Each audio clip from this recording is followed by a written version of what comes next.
그들이 예수의 말씀을 책잡으려 하여 바리새인과 헤롯 땅 중에서 사람을 보내매 와서 이르되, 선생님이여, 우리가 아노니 당신은 참되시고 아무도 꺼리는 일이 없으시니 이는 사람을 외모로 보지 않고 오직 진리로서 하나님의 도를 가르치심이니이다. 가이사에게 세금을 바치는 것이 옳으니까 옳지 아니하니까?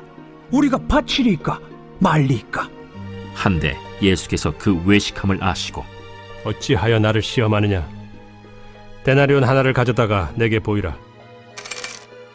이 형상과 이 글이 누구의 것이냐? 가이사의 것이니이다. 가이사의 것은 가이사에게, 하나님의 것은 하나님께 바치라. 하시니 그들이 예수께 대하여 매우 놀랍게 여기더라. 부활이 없다 하는 사두개인들이 예수께 와서 물어 이르되, 선생님이여, 모세가 우리에게 써주기를 어떤 사람의 형이 자식이 없이 아내를 두고 죽으면 그 동생이 그 아내를 취하여 형을 위하여 상속자를 세울지니라 하였나이다. 칠형제가 있었는데 마지가 아내를 취하였다가 상속자가 없이 죽고, 둘째도 그 여자를 취하였다가 상속자가 없이 죽고, 셋째도 그렇게 하여 일곱이 다 상속자가 없었고 최후의 여자도 죽었나이다. 일곱 사람이 다 그를 아내로 취하였으니 부활 때 곧 그들이 살아날 때 그 중에 누구의 아내가 되리까? 너희가 성경도 하나님의 능력도 알지 못함으로 오해함이 아니냐?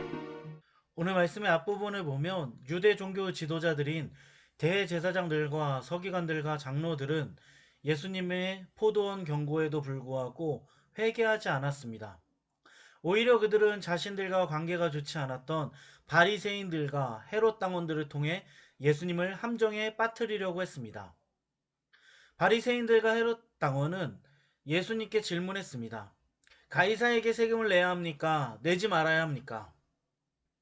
그들은 가식적으로 예수님을 선생님이라고 부른 후 예수님께 질문했습니다.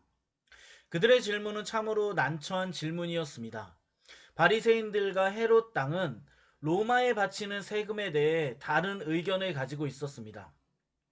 당시 이스라엘 사람은 65세까지 인두세, 세금을 바쳐야 했습니다. 인두세를 내는 문제는 단순한 것이 아닙니다. 세금을 낸다는 것은 이스라엘이 로마의 식민지 백성이라는 것을 인정하는 동시에 로마 황제에게 신적인 권위가 있다는 것을 인정하는 것이었습니다. 예수님이 그들의 질문에 대해 긍정적으로 대답하면 바리새인들과 열심당원들의 공격을 받을 것이고, 부정적으로 대답하면 로마에 대한 반역으로 헤롯 당원들에 의해 고발을 당하게 됩니다. 그들은 예수님이 어떻게 대답하든지 함정에 빠질 것을 알고 있었습니다. 악한 지혜를 가지고 예수님을 함정에 빠뜨렸습니다. 하지만 예수님이 어떻게 대답하십니까? 먼저 동전을 가져오라고 하십니다. 예수님은 이렇게 대답하셨습니다. 17절입니다. 가이사의 것은 가이사에게, 하나님의 것은 하나님께 바치라. 예수님은 백성들이 황제에게 바치는 돈과 하나님께 돌리는 영광을 구분하셨습니다. 황제에게 바쳐야 할 것인 세금을 황제에게 바치고 하나님께 드릴 것은 하나님께 드리라고 예수님은 말씀하셨습니다. 여러분, 예수님은 하나님의 것은 하나님께 드리라고 합니다. 하나님께 드릴 것과 세상의 황제에게 드릴 것을 구분하셨습니다. 그런데 여러분, 잘 생각해 보면 우리는 하나님께 드려야 할 것을 잘 드리고 있습니까? 우리가 하나님께 드려야 할 감사, 찬양, 물질, 우리의 헌신과 영광을 지금 하나님께 드리고 있습니까? 하나님께 드려야 할 감사와 하나님께 드려야 할 찬양과 하나님께 드려야 할 물질과 영광을 하나님이 아닌 다른 대상에게 드리고 있는 것은 아닙니까? 오늘 예수님의 말씀과 같이 하나님의 것은 하나님께 드려야 합니다. 하나님의 것을 다른 대상에게 드리지 않는지 말씀을 통해 우리 자신을 돌아보길 바랍니다. 이어서 말씀을 보면 사두개파 사람들이 예수님께 나와 질문했습니다. 예수님에게 질문하려는 사두개파 사람들은 모세 오경만 믿었습니다. 그들은 사람의 부활, 내세, 천사의 존재를 믿지 않았습니다. 그들은 종교적인 일보다는 정치적인 일을 좋아했습니다. 특별히 그들은 로마와 결탁해 부유함을 유지하는 사람들이었습니다. 그들은 철저히 현재의 삶을 중요하게 생각했습니다. 그들은 사람이 죽을 때 육체와 영혼이 함께 사라진다고 생각했습니다. 이런 배경을 가지고 있는 사두개인들이 예수님께 질문합니다. 그들은 이미 답을 정해놓고 질문했습니다. 어떤 사람이 자식이 없어 아내를 두고 죽으면 동생이 대를 이어 그 형수와 결혼을 해서 아이를 낳아야 하는 법이 있습니다. 7형제가 있는데 첫째가 결혼했다가 아이가 없어 죽었고, 둘째가 그 여자와 결혼했다가 아이가 없이 죽고, 셋째도 죽고 7형제가 여자와 다 결혼했다가 죽게 되면 결국 부활 때 그 여자는 누구의 아내가 됩니까? 사두개인들은 이렇게 예수님에게 극단적인 질문을 했습니다. 여러분, 그들이 왜 이렇게 질문했습니까? 그들은 왜 이러한 질문을 예수님께 했을까요? 바로 그들은 성경을 믿지 않았기 때문입니다. 그들은 부활을 알지도 못했습니다. 하나님의 능력도 몰랐습니다. 예수님은 그들의 대답을 들으시고 그들이 성경으로 인정하는 모세오경을 통해 부활이 있다는 것을 말씀하셨습니다. 말씀 26절을 보면 나는 아브라함의 하나님이요 이삭의 하나님이요 야곱의 하나님이라. 예수님은 이 말씀을 언급하시면서 족장들이 죽은 것이 아니라 살아있다고 하십니다. 예수님은 사두개인들이 인정하는, 그들이 성경으로만 인정하는 모세오경, 출애굽기 말씀을 통해 부활이 있음을 선언하셨습니다. 사두개인들은 사실상 불신자들이었습니다. 모세오경은 믿었지만 그들은 부활이 없다고 생각했습니다. 여러분, 고린도전서 15장을 보면 바울이 부활에 대해서 뭐라고 말했습니까?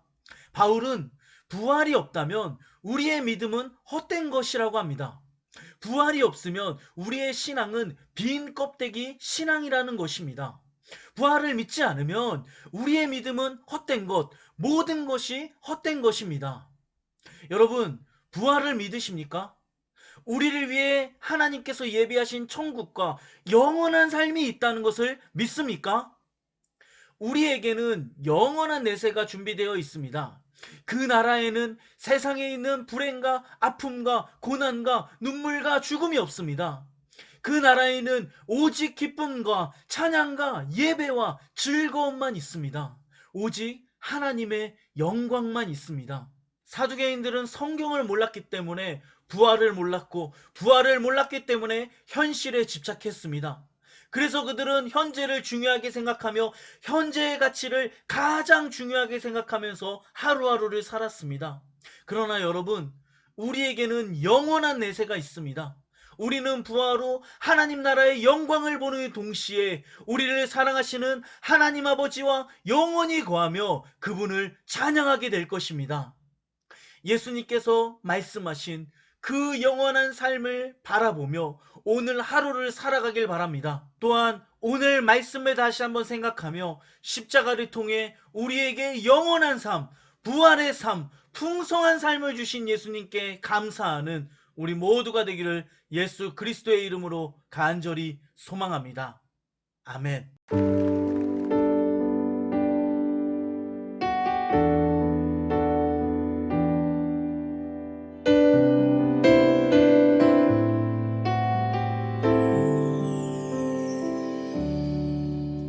영원한 사귐에 날 초대하시네.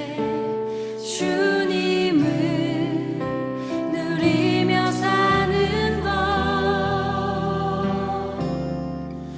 날 지으신 대로, 날 부르신 대로 주님과 함께 걷는 삶. 이것이 영원한 삶, 이것이 영원한 삶, 참 하나님과 그 아들 아는 삶. 이것이 영원한 삶, 이것이 영원한 삶. 내가 주 안에, 주는 내 안에 늘 거하는 삶.